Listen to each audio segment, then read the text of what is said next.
Tell him the reviewer's returning. I'm not going to be gone any longer. Vacation's over with. Wait, you're back? Should pair your suit? No, your new suit. No? Okay. Looks like it's time for me to go back into hibernation.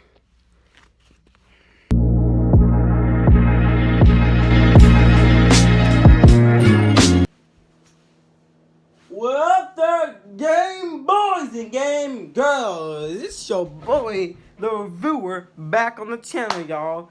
So I know I've been going for this while. I told you I was coming on this extended break. I had to find some TV shows to review in general, since ain't nobody come to the comments basically that much. But still, I'm officially back, so you don't have to worry anymore. Now, here's what I'm basically going to review. I am going to review me, the dark web of comic books, TV shows. But before I do that, allow me to explain the history of this. You know who Saban is? Now, it was a company basically made by this man named Saban. This man Saban basically doesn't own the rights to the Power Ranger, but he came from Japan, I believe, and there was a series called Super Sentai. A series about Power Rangers basically, but actually called Sentai. This is the original. This is the original series. And he brought the show to America, became a big hit. But he had to use footage from the Japanese show of fight scenes and then put in the live action people, but have scenes with them fighting used with the Super Sentai scenes. At this time, it was pretty much used perfectly and stuff. But yeah, like, this was a big deal for parents at this time because mostly kids were supposed to be fighting each other. But anyway, he also meant that he could break other TV shows out there for Japan. They're basically like they were like in the 90s, was like the anime mangas. Like, they were bringing anime shows that are Japanese over to America and having them dubbed with English.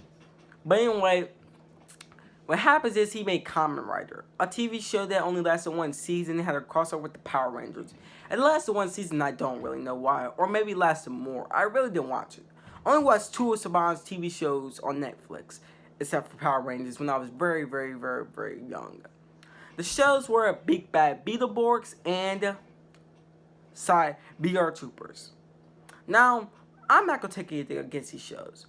I know that Big Bad Beetleborg had a show over there in Japan that's based off of, I just don't know his name. That show ran for 2 seasons. So did VR Troopers. These shows never got revivals while Super Sentai kept getting more. But anyway, here's what I'm saying. Later, Saban got the rights to the Power Rangers. Teenage Mutant Ninja Turtles to make a TV show. Now, obviously, if you're having this dude who the only thing he's actually done was make actors and have literal take scenes from Japan shows and mix them in with American scenes, it's a great idea to basically do this again with Teenage Mutant Ninja Turtles, which they didn't do. But allow me to explain what happened here. So, when Teenage Mutant Ninja Turtles officially came out, next to Mutation as it was called, I'm gonna give you a synopsis. It's basically centered around the Teenage Mutant Ninja Turtles, I believe, after the events of maybe like the first 2 movies, maybe the 3rd movie, I don't know. But we are introduced to this character named Venus. She's the female Teenage Mutant Ninja Turtle, which is, I don't even get why. The creators of the comics don't even acknowledge her anymore. They don't like her. What I mean by it is that she's acknowledged in this comic, in this TV show, right? And the Teenage Mutant Ninja Turtles, are kind of not the kind of people. So I don't know nothing about no magic. But in the first episode, we were introduced to the Shredder. And you think it. I was really hyped up after seeing that first episode on Netflix as a kid. No, I got to see the Shredder again. I can't wait for what next episode was going to happen. Know what they did? They killed Shredder off in this. I mean, when is the last time that this dude actually played the role in any of the live action Teenage Mutant Ninja Turtle movies? My question is now. Because it seemed like every time this dude got brought back to life, he got killed by somebody. Killed by somebody in general. I mean, I'm trying to say the truth, but he got killed by more than one person. Like, it was like the team Splinter basically moved himself out the way and started saying, "Oh!" And so it's like, and started just fell out the building. Then starts fighting off against the Teenage Mutant Ninja Turtles, and he's a super shredder and doing all this and stuff. Falls into water all the way down, while a couple of turtles survive it, and he couldn't survive that. When he basically survived the whole fall, went to a garbage truck. Casey technically down. But yeah, he survived them, but not the whole attack.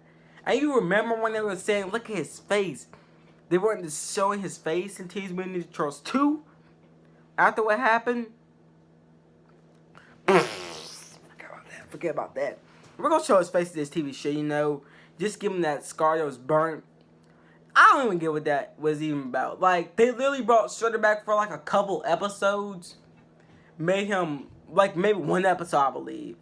Or maybe two. But they were no more after that. They had this new villain, like this Lizard King or something his name was. He was the only good thing in this show that had good animatronics around him. Like, I believe everything else was horrible, right? It only lasted one season, though, so that's good for me.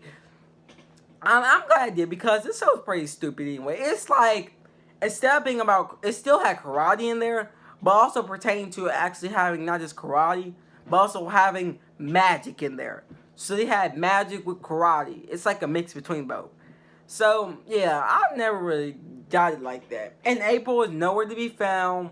Neither is Casey. They all went missing. Somehow they never technically appeared after this. So, yeah, it was kind of weird to me that these people basically went missing after what happened. But if I was to really kind of say something that was pretty good or bad about this show, was that it came out with nothing right about it. To me, it was kind of like a show that I couldn't watch any longer. But kept going on and on and on and on and on until it was over with. But still, you know, I don't even know what I'm about to say in this review anymore. Venus is basically a magic girl. She got magic powers, and the turtles must find a way to work with her. She is the worst turtle ever. Like, I mean, her origin makes no sense. Was she the same one? I believe Splinter said that ooze, there must have been another turtle in that jar. And some ooze may have sinked her and water may have followed her over somewhere else.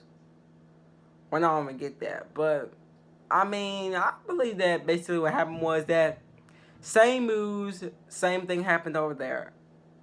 But no, not in this version. No ooze, no ooze.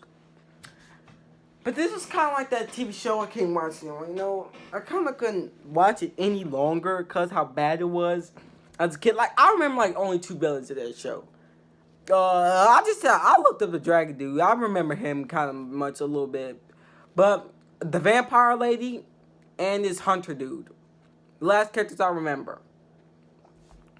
But, and when they made, I mean, only one actor that voiced the characters in the Teenage Mutant Ninja Turtles movies returned, and he played Raphael.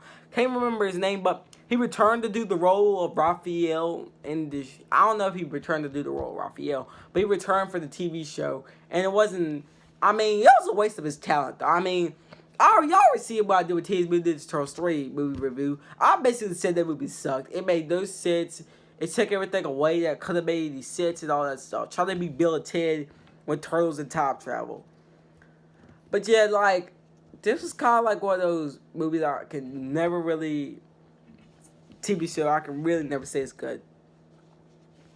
But in general, did this show suck? Yes, it sucked. This is the accountability of a show sucking. This is like a mix between, I don't know what to say. It's a horrible TV show that's a mix between every TV show.